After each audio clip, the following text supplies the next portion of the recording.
Hello from Suffolk, England, where we've another sunny day ahead, with some cloud gathering in later as the night comes on. And if any man hear my words, and believe not, I judge him not.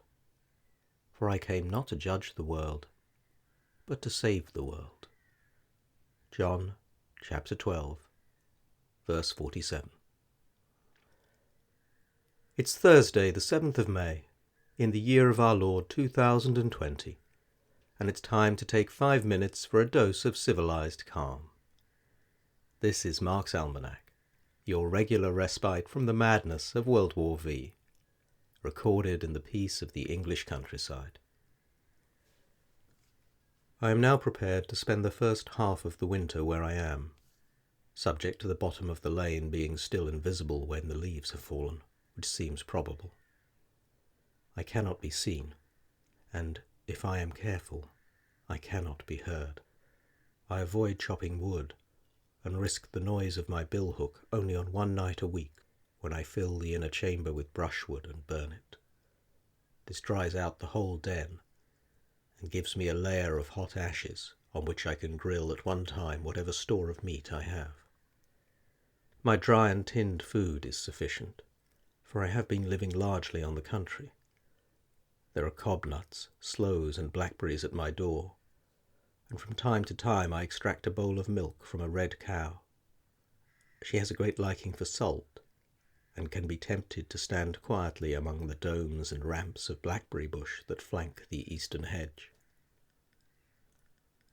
That's from Rogue Mail by Geoffrey Household, a great adventure novel that is also a remarkable exploration of what may lie behind the stiff upper lip of an English hero. On this day in 1765, HMS Victory was launched. A first-rate ship of the line, carrying 104 guns, she was built in Chatham Dockyard from around 6,000 trees, mostly of oak. On the day of launch, the foreman afloat, Hartley Larkin, realised she was too big to fit through the gates of the dock, and 9.5 inches had to be hurriedly taken off the gates with adzes to release her. 40 years later, she would serve as Admiral Nelson's flagship at the Battle of Trafalgar.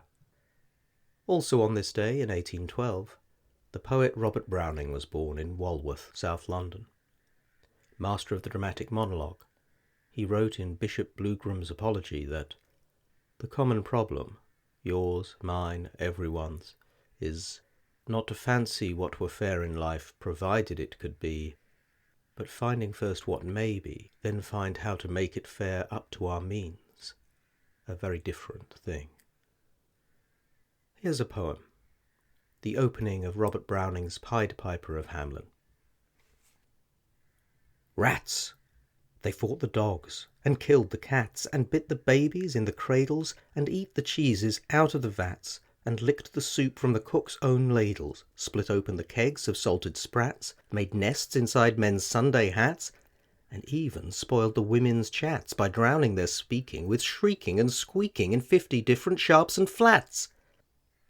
At last the people in a body to the town hall came flocking. "'Tis clear," cried they, "our mayors are noddy, and as for our corporation, shocking! To think we buy gowns lined with ermine for dolts that can't or won't determine what's like to rid us of our vermin.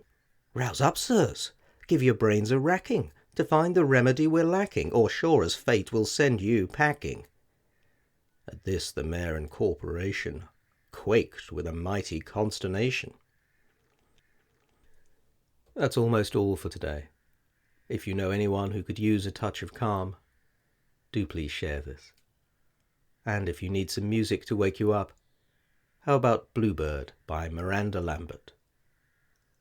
And if the whole wide world stops singing, and all the stars go dark, I'll keep a light on in my soul, keep a bluebird in my heart. Until tomorrow. Stay civilised, keep calm, and please keep washing your hands. Have a lovely day.